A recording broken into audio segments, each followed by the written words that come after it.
All right, welcome everyone to another episode of Sales Pipeline Radio. I am your host, Matt Heinz. Excited to have you all here. Our very first episode of 2022.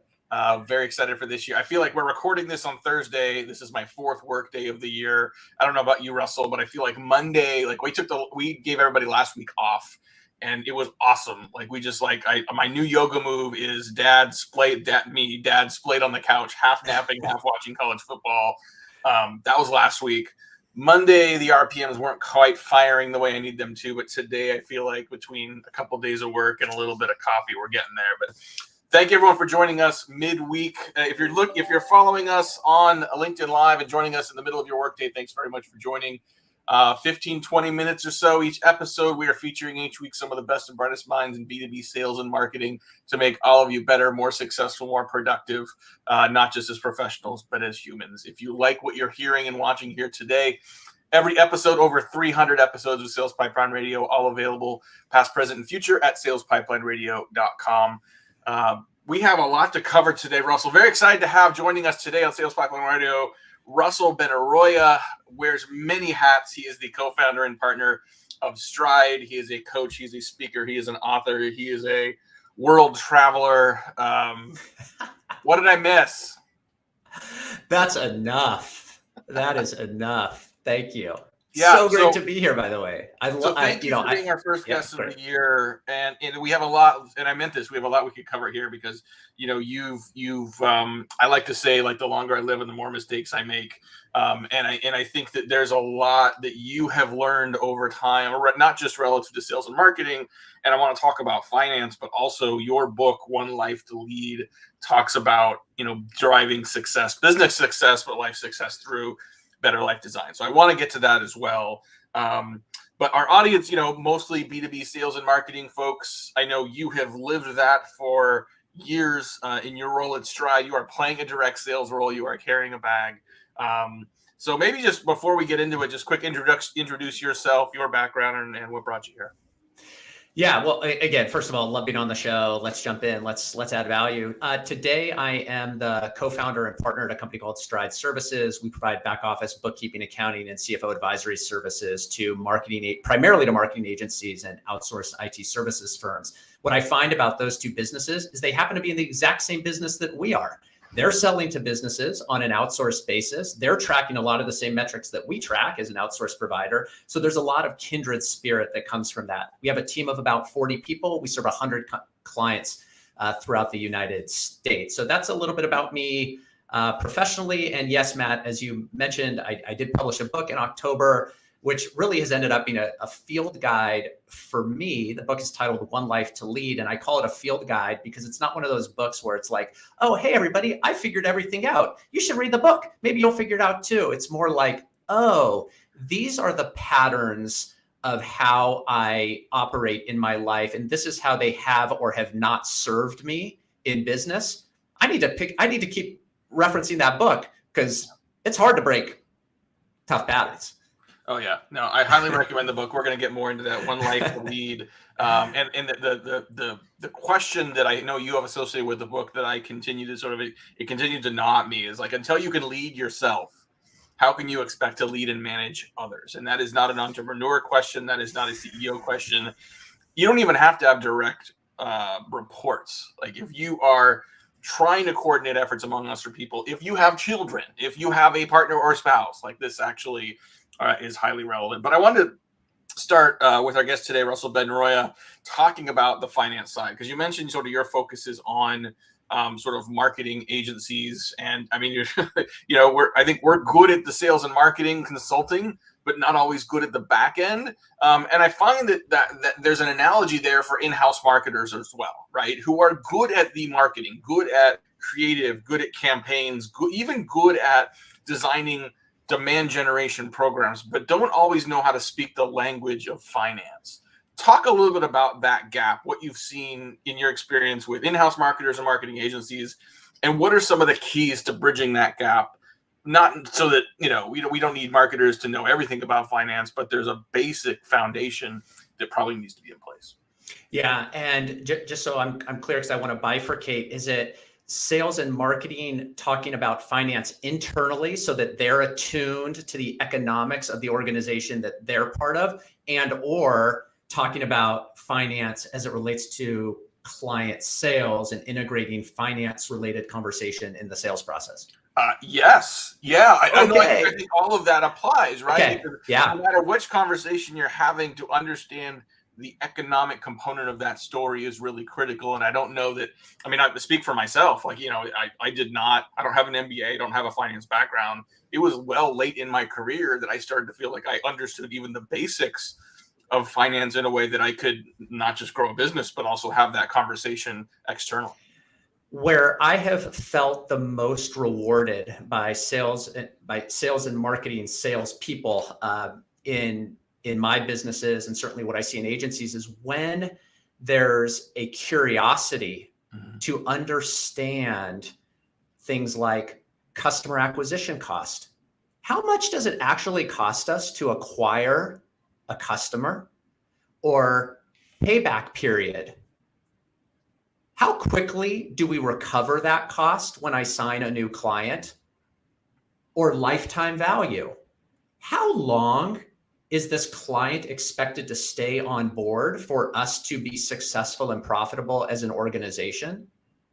And when you have a finance partner that you can go and ask those questions to, that's super powerful in helping you orient as a salesperson to where you spend your time, what types of prospects you're willing to engage with, how you price that service. Right. And maybe most important, what is the role of the salesperson in lifetime value, right? Retention is so important. Does sales have a role in that? Well, listen, if I understand the economics and I'm mapping my compensation to those economics, it's such a beautiful symmetry that often fails because sales doesn't know the right questions to ask, and often finance doesn't have the answers to those questions. Right. I love the way you characterize that. I think I had a friend of mine, Andy Crestadina, who runs a web marketing firm in Chicago. He said, the easier the metric is that you can report on, the less impactful it is. And I was thinking about that as you were mentioning, some of these finance measures of like customer acquisition costs. Like, you ask a lot of CFOs, what's my all-in acquisition cost? That is actually a really hard calculation to come up with, because it's not just what you're doing in marketing, it's what you're doing in sales and who else is involved in getting that sales deal across the line. And so you start to, but I think the key here is not necessarily to have the right answer. It's to know that is an answer you need to seek. And that is a metric as a marketer, as a go-to-market, as a sales leader, as a member of the revenue team, you need to understand it's important. So there's a bit of sort of an intent component here. There's a part of sort of just a culture around knowing and understanding and valuing that I think gets you closer to where the CFO is, so that there's a level of trust and alignment there.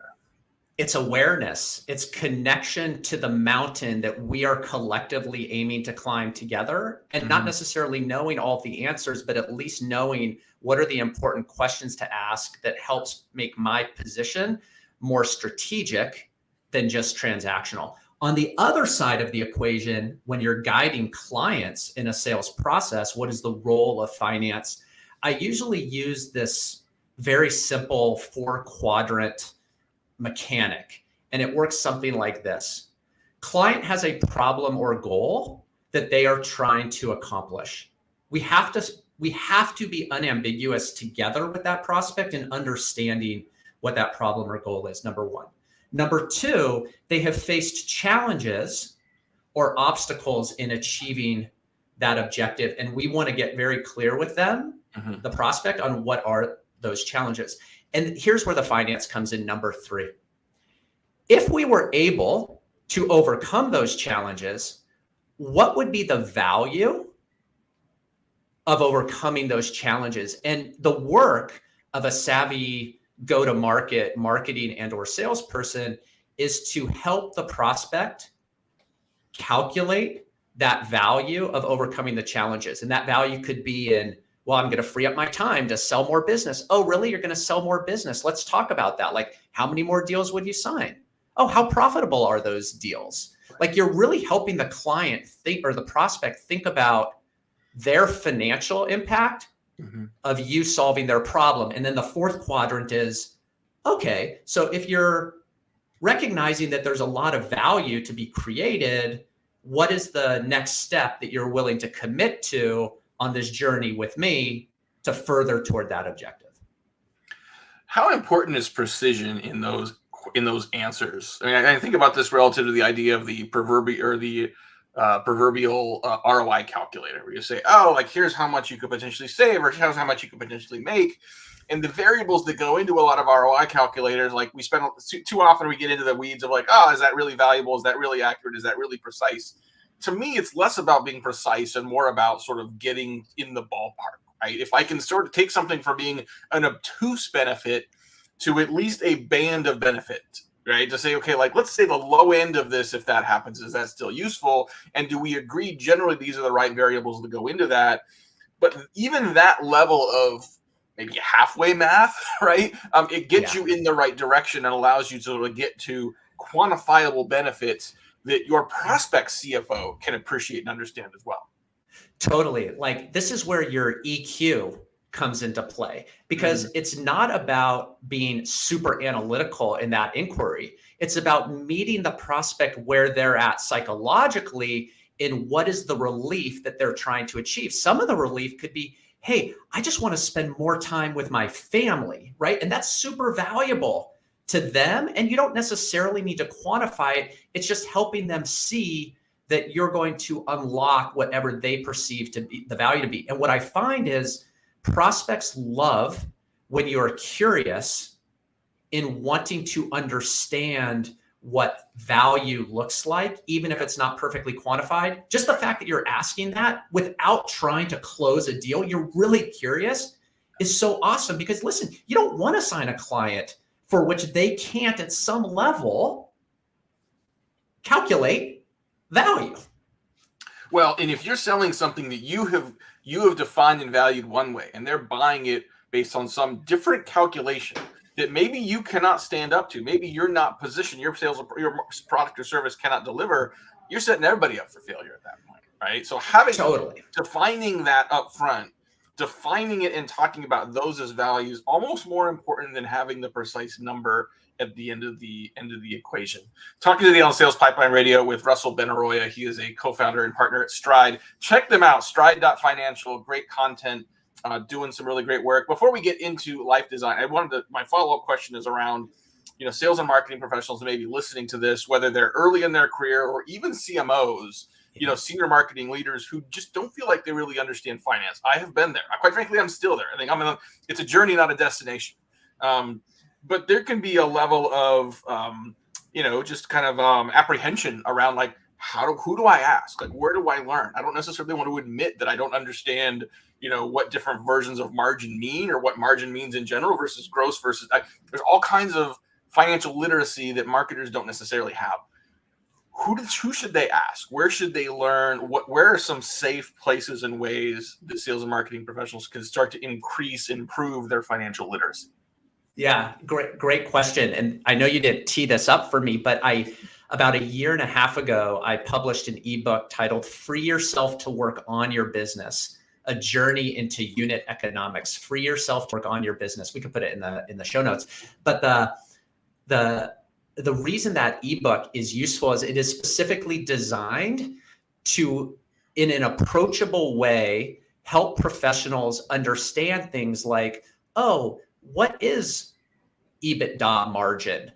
How is profit calculated? And most important, what is gross margin on a customer, right? Because again, customer level profitability is the most important thing. Like that's the value that you create in your business. And so I architected it so that it's very understandable, very approachable.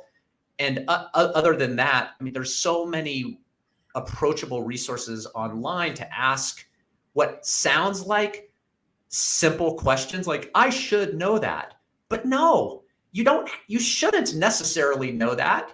Just be willing and curious to get a bit more informed. I tried to create one way to do it. There are a lot of ways. Yeah, I would, and we'll put a link to that ebook in Yeah. our show notes for sure. Yeah, I would also add on to that, no matter where you're at, just go to your CFO and just start saying, just asking questions like, what are the metrics that are most important to you? What are They'll the melt. financial metrics that are most important to you when you go to the board, when you have your quarterly earnings calls, when you report to your peers?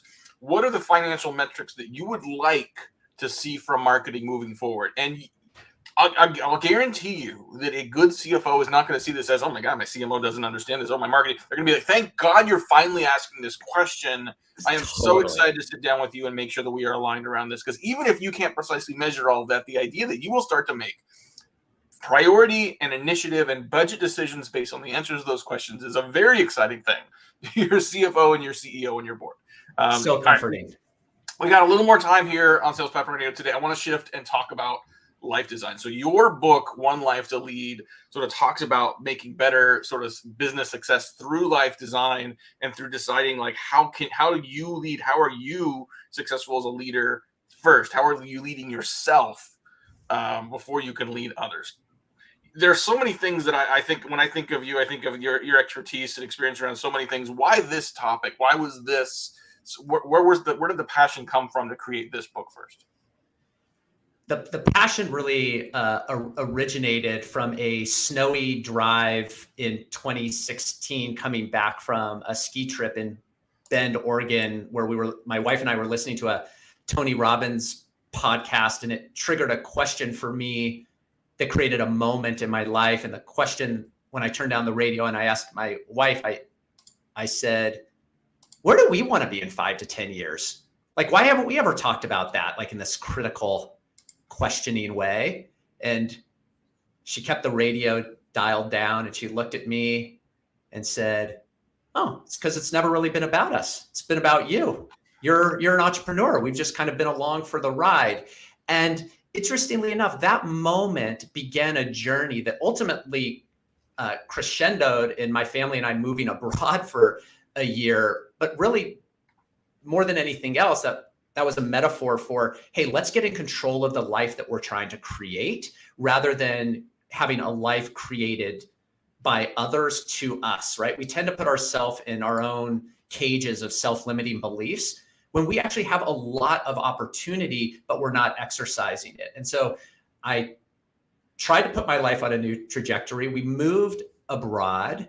And when I was finally able to step back and observe some of my own patterns and behaviors that weren't necessarily serving me, I could see that the impact that I was having on the businesses that I was leading was not a circumstance of the businesses I was leading. It was a circumstance of the way that I was approaching leading the business. And so the phrase here is, how you lead your life is how you lead your business. And where we all really want to get to, I think I would challenge everybody to want to get to this place of freedom, right? We all define freedom a different way, but for salespeople and marketing people and entrepreneurs, like, we want to be free. Free might be making the impact that we want in the world. It might be spending time with the customers that we want. It might be financially free, but many of us are in this state of what I would call frazzled, right? And we want to move along this journey from frazzled to freedom. And much of that journey is a function of how are we approaching the life we are creating. And so what I determined is that there are about 5 areas in my life that were creating the greatest obstacles. So one was, shall I go through those, Matt? Yeah, let's do it. Okay, great. So one was grounding stories with facts. We live in a world of storytelling, and certainly as marketers and salespeople, we spend a lot of time spinning stories.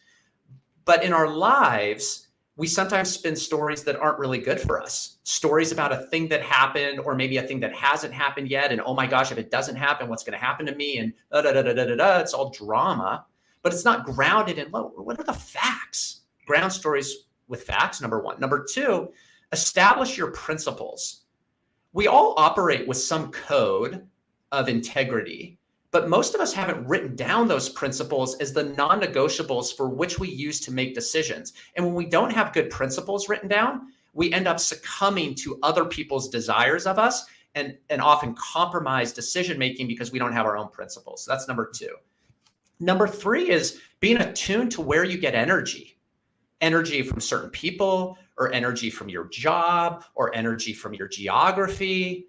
And when you know what gives you energy and what drains your energy, and you're open to talking about it, you can move to what it is that gives and drains your energy. Number 3. Number 4 is get and stay in your genius zone. I spent a lot of time outside of the thing that I was uniquely qualified to do. And when I'm outside of my genius zone, I'm stepping on other people's toes and I'm sub-optimized. Own your genius zone, strive to stay in it, acknowledge when you're out of it, and plan to get more time inside of it. Number 4. Number 5 is execute and take action. Having the courage to take a leap and know, like in all areas of your life, you've always figured it out. Why would this time be any different? But for some reason, as we get a little bit older, maybe we get a little bit more successful, we become more risk averse. We don't want to leap because we're not sure what's going to happen. We don't want to run the experiment. And so we end up retreating to safety. So that the book really lays out those 5 steps, punctuated with stories from other entrepreneurs and a bunch of exercises to help people get in control of architecting a life by them. It is such a great book. And I think especially here at the beginning of the year, I think, sometimes we treat, New Year's resolutions in the beginning of January as sort of this annual opportunity to sort of reset and recommit to things. Now, you can do it this afternoon. You can do it tomorrow. You can do it any day you want. But I think it's more than just, clearing your calendar, more than just tactical things. But the 5 areas you just pointed out, those have been instrumental in sort of my continued journey to try to sort of better lead myself, better be responsible for myself. And I have directly noticed the more I feel in control and feel comfortable and feel successful there, I'm a better father, I'm a better husband, I'm a better leader. And it is very much a journey. And it is not just one directional. It's forwards and backwards. But yeah, exactly. We got to be intentional about it. So highly recommend this book, One Life to Lead. You can learn more about it at russellbenaroya.com. Go there. You can learn more about the book. Click on the blog link on russellbenaroya.com. You will see many of the interviews Russell has done with other entrepreneurs as part of their journey as well. Little over today, but totally worth it. Russell, thank you so much for joining us today. Oh my gosh, Matt, I've been looking forward to this. Such a pleasure. You have a great show and excited to reach your audience. Thank you. Awesome. Russell Benaroya, again, co-founder, partner of Stride, Stride.financial. Stride.services. Stride.services. All right, perfect. We'll make sure we get that correct in our show notes. Awesome. But russellbenaroya.com, that part is right. All right. Legit. One life to lead, business success through better life design. Thank you, everyone, for joining us today. First episode of the year, Sales Pipeline Radio. We will be here each week, next week, every week at 11:30 Pacific on Thursdays. My name is Matt Heinz. Thanks for joining us again. We'll see you next week on another episode.